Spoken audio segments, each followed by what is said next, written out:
I noticed that we had the same tie, I was like, well, I could go change ties because I have more available. But I was like, it's fate at this point. We're just going to roll with it. It was meant to be. When it's meant to be, you can't change that. Yeah, you said that right away. Should I go change it? No. No. It's fine. No. Well, that was fun. Also fun.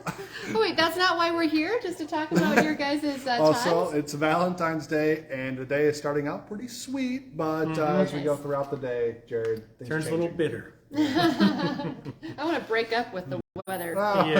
You're just not answering the phone calls later on. But so the weather's going to change a lot coming up here today. This morning it's pretty quiet. Should be pretty quiet through midday, and then this evening winds are going to pick up, especially in the northern tier of the valley to start, and then it's going to get really gusty overnight tonight, and that's where we're going to see some of that snow.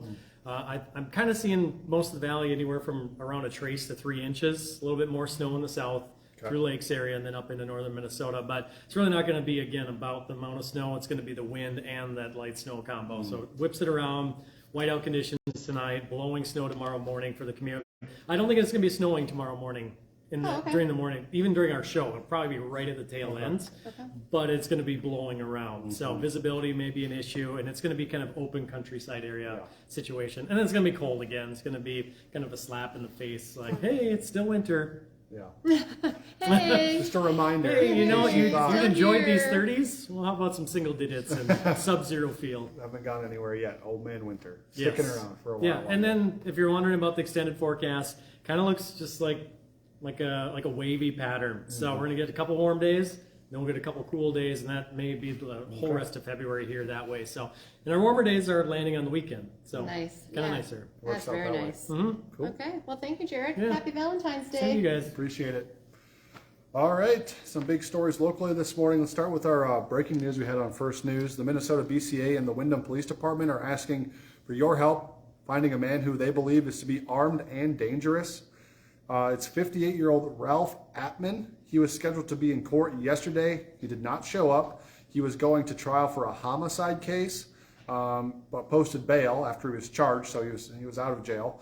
And then police believe that he's somewhere in the Twin Cities metro area.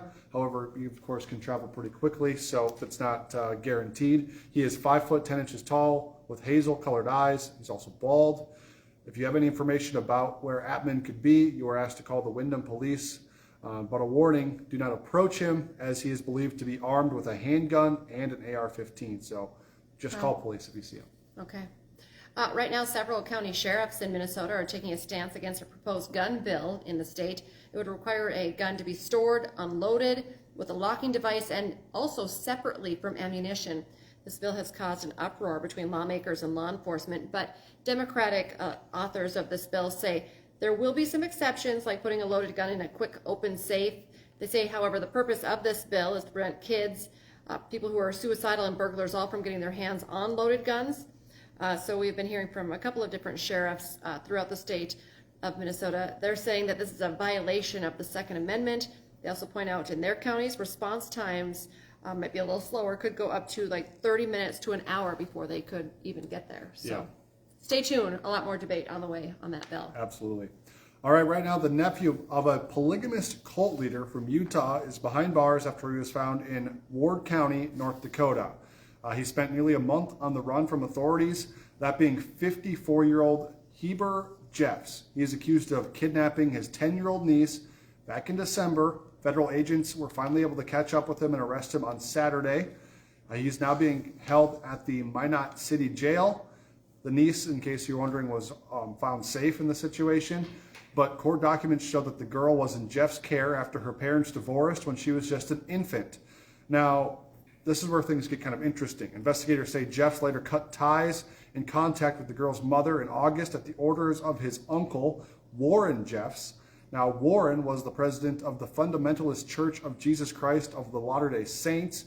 He is currently serving a life sentence in Texas in a prison for sexually abusing underage girls that he married.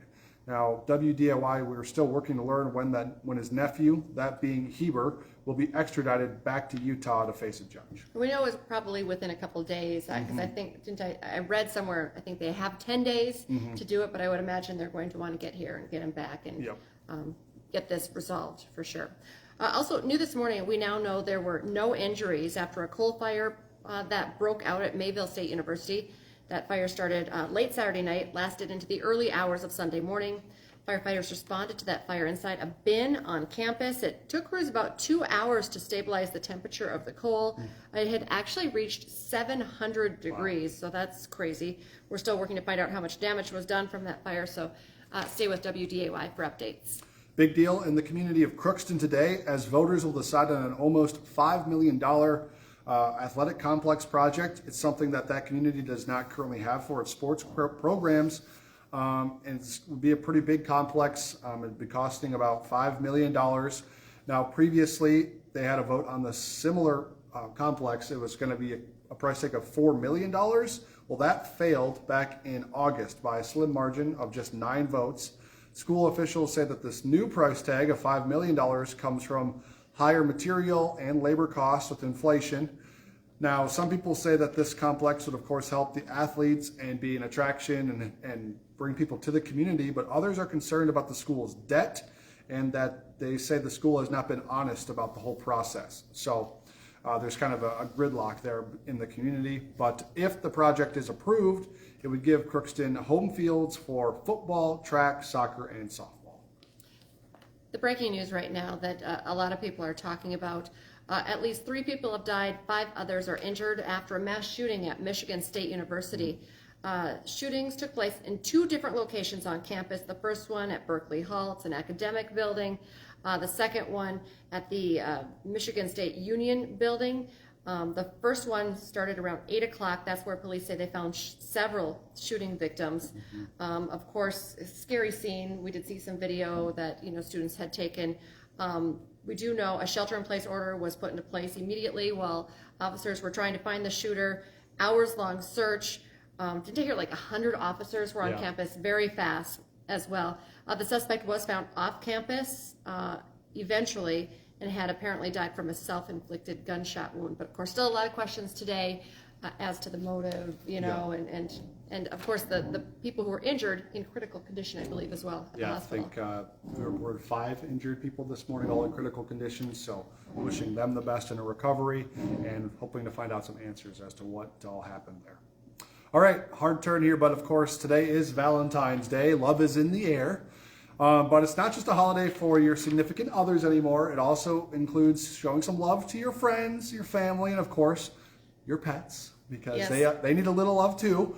Now, some fun stats about Valentine's Day. About 180 million cards are exchanged each year on Valentine's Day, and florists are preparing nearly 2 million roses for today.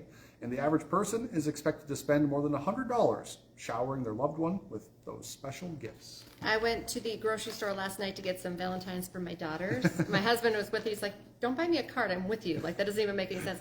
Lots of flowers still available as we walked in, but the candy, like, super picked over. Getting picked over? Yeah. Gotta get the good stuff. Gotta get the good stuff. I got some candy this morning from upstairs. Got apparently we have a coworker, a colleague who is like, sharing the love, right? Because there was a bowl in the newsroom. Who did it come from? Or did you bring it? No, this was, I had it from a bowl in the newsroom. So okay. Thank you to our mystery Valentine.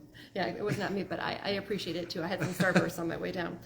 And Jared kind of talked about this. Well, he did all during First News and at the top of this too. Like, tonight's going to be pretty crazy. So if you have Valentine's Day plans for tonight, he said maybe do breakfast. It's only 8:17. Maybe have a Valentine's Day breakfast. Or a lunch or something, or early supper. Early supper. Yeah, so. Exactly, because things are changing. Yeah, so if you are traveling tonight, just be mindful of that. Absolutely. All right. We also have that deal on InForum.com where you can get your first 3 months of a subscription for 99 cents, all access pass. You can get local news, local sports, all your weather headlines, so take advantage of that. Right, because that weather blog is happening right now too, as we're preparing for the big change that's happening a little later today into tomorrow morning. And of course, remember to join us again. You're going to be on the 11 today, covering for Becky, so our news starts again 11 a.m. this morning, and then this afternoon 4, 5, 6, 9, and 10, and then we'll be back tomorrow morning. Jared will be back as well, tracking, well, not so much the snow, but the wind is going to be a huge problem. So we'll see you in the morning. Have a great day, everyone. Bye.